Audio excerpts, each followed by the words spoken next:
them for doing that. I think that they saved at least 100 homes for their work over the last even less than 24 hours, and so it's been very good to see. It's a tough situation. We immediately deployed state assets. We have National Guard has been scrambled. They are ready to assist. We've not had the request that is necessary at this point, but I have said if you need it, they will be there. And the same thing with structural protection fire engines. Kevin Guthrie has those ready, and we're willing to deploy those if need be. Fortunately, the folks here have done a great job, and we're really happy about that. And I know a lot of the residents are very happy. You never want to have to evacuate your home, but because of what they did, most of these folks are going to have homes to go back to. When you're fighting the fires, we ask members of the public not to fly drones over this area. It interferes with the ability for aircraft to be assisting. And I know Kevin is working on things to kind of neutralize that, but we just ask, don't fly your drones right now over the fire. It's not helping for what we're doing. We have the Highway Patrol assisting the Sheriff's Department with evacuations, as well as helping with local law enforcement efforts. The Florida Forest Service has deployed tractor plow units and helicopters to help contain the wildfire. The roadways remain open at this time. However, FHP is monitoring that, and it's potentially that could be something that would be closed, and obviously they will provide that information to the public if that has happened. That has not been required to this point yet, fortunately. Here at the Baptist Church, we have a shelter where impacted residents are able to get assistance, and so I actually saw people walking out of some of the other neighborhoods, and so if you want a place to land, this is a place to land, and I know there's people that are doing great to help folks, so we really appreciate it. We also have disaster recovery folks on hand from the state government. Now, the National Weather Service office in Tallahassee issued a red flag warning from 7 a.m. this morning until 9 p.m. this evening for the following counties in Florida: Walton, Holmes, Washington, Jackson, Bay, Calhoun, Gulf, Franklin, Gadsden, Leon, Jefferson, Liberty, and Wakulla. And right now, the main focus is, of course, getting the fire contained, but we are marshaling assets, and we will provide whatever the folks here in Northwest Florida need. I'm going to turn it over to Kevin Guthrie here in a minute. We were just in Bay County a couple days ago. I said I would be back soon. We did not want it to be under these circumstances, but when this stuff happens, and we talked about it with many folks here in the community, after Hurricane Michael, you had a massive amount of this basically dry tinder that was left in its wake. And so these fires were something that people have been discussing for many years now. So this is not a surprise, just given that was sitting there, and you have very low humidity and the winds, and so it's kind of been a perfect storm. But we're going to be here to help, as always. But I do think the people in this community thank the folks who are on the front lines working to combat these fires, because I was able to see firsthand. You had raging fires even take out, a couple houses in a neighborhood, and then all the other houses were saved. And that's because you had people there that were working on combating that. And I know they've done an awful lot to contain it. They've had a lot of success. It's a very difficult fire, and it's clearly not fully contained by any stretch. But they have made a huge difference already, and so we're going to continue to do it. And we obviously want everybody to be safe, and we want people to be able to return to their homes. Kevin? All right, thank you, Governor, for your leadership and the leadership that is represented up here. I want to thank everybody for their help. There are multiple state agencies involved in this response. My job as a state coordinating officer is to obviously coordinate that response. We are, as the Governor has mentioned, the Florida National Guard is bringing in crews to activate up to 4 helicopters should we need that asset. We're also reaching out through the CFO's office to activate potentially up to 2 strike teams of structural protection engines, again, to be on standby just in case we need them. We'd rather get those assets here and not need them than to need them and not have them. So that's what we're trying to do, trying to be proactive and lean forward on that. I do want to take a moment just to thank FEMA Region 4 and FEMA headquarters last night. They worked into the late night hours to go ahead and get that fire management assist or fire mitigation assistance grant. activated for us, which will obviously help us respond to and help offset some of the expenses that we're going to have. Again, Governor, thank you for your leadership on this. All right, and we have some other folks that we'll have come up here. So let me invite up the CFO of Florida. Thanks, Governor. Hats off to all our first responders who've been working 24/7. All the coordination between our incredible fire departments here in the Panhandle, working hand in hand with forestry and DEM and local law enforcement in order to provide the safety and security that our citizens deserve. I just plead to the citizens, have patience as we have, needed to ask you to evacuate from your homes. Understand it is done for your own safety and also the safety and well-being of our first responders. They've got a very serious job to do. We had engines all over the entire Panhandle last night come in to our rescue.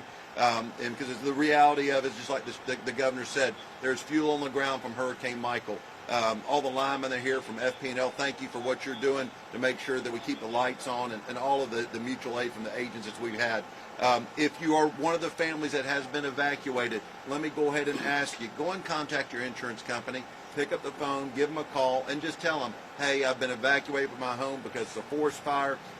There's a chance that I might need to file a claim. Are you doing any pre-event claims? Some carriers will want to go ahead and start that process with you. If you never use it, no big deal. It'll just get passed on. But if you're one of those houses that unfortunately was damaged by the fire, all this is going to do is going to speed up the claims process, and we will hold your hand through that process. You can call 1-877-MY-FLCFO in order to get any of your questions regarding insurance. And also, don't forget, it's not just your homeowner's insurance. If you've got a car you left in a garage and you evacuated, that car could be damaged. Call your car insurance also. This is all nice and clean to be able to get you your answers quicker because you deserve, because it's challenges right now.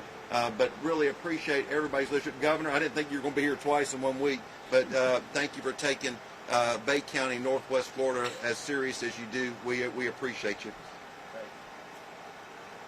Next, we have the Commissioner of Agriculture. Good morning, everybody. I'm Nikki Freed, your Commissioner of Agriculture and Consumer Services. First, I do want to thank our Florida Forest Service and all of our partners here on the ground for their swift response to this devastating wildfire. Having these relationships established before a disaster hits is critical in the coordination of our response.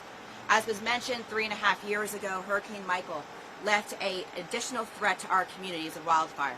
The Category 5 storm left 2.8 million acres of trees broken, uprooted, and blown over. A lot of work has been done by the public and private landowners to clear this debris and create fire lines around communities, which saved our Veterans Nursing Home as one of them.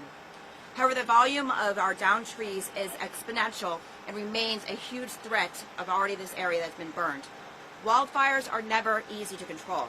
These added fuels and dense pockets of vegetation from Hurricane Michael will increase the intensity of wildfires as we get difficulty times to suppress them. That's why the Florida Service has provided additional information and public service announcements trying to give people as much information as humanly possible of how to protect their homes, how to make sure that we are operating at a time right now where we do have a lot of dense downed trees, we have a lot of drought, and it is really important for everybody in this community to understand with these types of weather conditions, please, please, please do not burn in your backyards. This is a time that we need to be working together as a community and understand that unless you have received a permit from our office, which we are not giving in the Panhandle at this moment, that you are not burning in your backyards and causing these additional fires to come into play. We know that wildfire threat is here. Now, with weather conditions increasing, we know that this is going to be something that is going to be on high alert from now until end of June, beginning of July. Our wildfire firefighters are ready to respond, and we require all the requirements, the resources, and equipment available to help these fires in these unprecedented landscaping. So thank you to all of my guys who are out here around the clock, and I know that there are a lot of them out there today. We know that we saved a lot of homes last night, and we are able to make sure that we did that because of these community partners that are here on the site. This is truly a team effort from all of our resources from local, state, and federal when necessary. But truly, this is something that we're going to need the local community to really step up, be cognizant of what is going on around you, and asking you again to please make sure that you are following all the protocols for burns in this area, and that you're not taking upon yourself to continue to burn. We are grateful for your work to save and protect our lives. And again, to our Florida Forest Service personnel that are out there around the clock, kudos for the work that you all did last night. You really, truly are some heroes, and I've heard so many of the stories today, and truly should be commended for the work that you have done. So thank you, Governor. Okay, Congressman Neil Dunn. Thank you very much, Governor. We are surrounded by heroes all around us here today. And I was on a tour with Governor DeSantis. I can tell you what he said was absolutely true. Terrific work by the Florida Forest Service, working side by side with the local fire, the structural, if you will, firemen, saving homes just in a heroic fashion. Please mind the cautions that Nikki Free gave you about the burning. We don't need any more wildfires in the Panhandle right now for anything. And I want to say thank you to a few special people, all of our first responders, and it's getting to be a routine for me to say thank you to Governor DeSantis for all kinds of ways he's helped us after this hurricane. Jimmy, thank you for your kind comments on the insurance. That he really can speed this stuff up. He sped mine up after Michael. Secretary of Agriculture, thank you very much. That gave me really, that's a great word. Sheriff Ford and all of your team, God bless you. Chief Brad Monroe, Commissioner Robert Carroll, and all of the commissioners who are standing over here. Thank you so much, guys. The public information officers were one of the first on the scene, so give them a thought too. They're really out there managing this very well. Valerie Sale with Bay County, Brooke Powell also with Bay Emergency Services, and everybody at the Bay County Sheriff's Office. We're here to help you. We want to help you. You've got a great team of first responders. They're the ones who are working around the clock. Be sure you say thank you to them. Thank you, Governor. Okay. Tommy Ford, where are you? Come up. Thank you, Governor. Good morning. Now, I'd like to say that deputy sheriffs were created so firemen would have heroes. But let me tell you, yesterday I personally witnessed both deputy sheriffs and firefighters and officers working together to save lives and to protect homes. And let there be no doubt that there were hundreds of homes that were saved due to their valiant efforts yesterday and last night. This is a very dangerous situation, a fast-moving wildfire. The fire was coming over the tops of trees into this neighborhood as deputies and officers were evacuating these neighborhoods, and firemen were making a stand to stop the fire, and that continued all throughout the night. So they have my utmost respect, and hope they have yours as well. We really pray for the individuals that are still evacuated from their homes. We know that that's a tremendous inconvenience, but in talking with our fire personnel, we just cannot risk right now letting people back into these areas, because we don't need to get complacent. The humidity will be dropping throughout the day, probably up until the mid-afternoon, and the winds will be increasing. And that is conditions that are very ripe for further fire development. As you know, we still have a lot of fuel on the ground from Hurricane Michael, even in these areas that the fire's already come back through. So it's very important that people in this area, those that are evacuated, please be patient. We know it's very much of an inconvenience, but we've got a lot of people protecting your property. For those that are in nearby areas, they need to remain very vigilant as this fire can shift, and deputies, if there's a need to evacuate, will be in those areas getting them out of their house. They need to have a go bag ready with their personal items they'd like to take, because as in the case yesterday, there was literally less than a minute to evacuate some of these areas. So we just ask that people be vigilant and realize that we're not out of this yet. The fire personnel are still on the ground working very hard to cut lines around these neighborhoods, but we may be in for a long haul. We're not unused to that after having dealt with Hurricane Michael, but we're a resilient community and we're a close community. We take care of each other. So just want to thank everybody. Governor, I want to thank you, the state resources that have been here throughout this.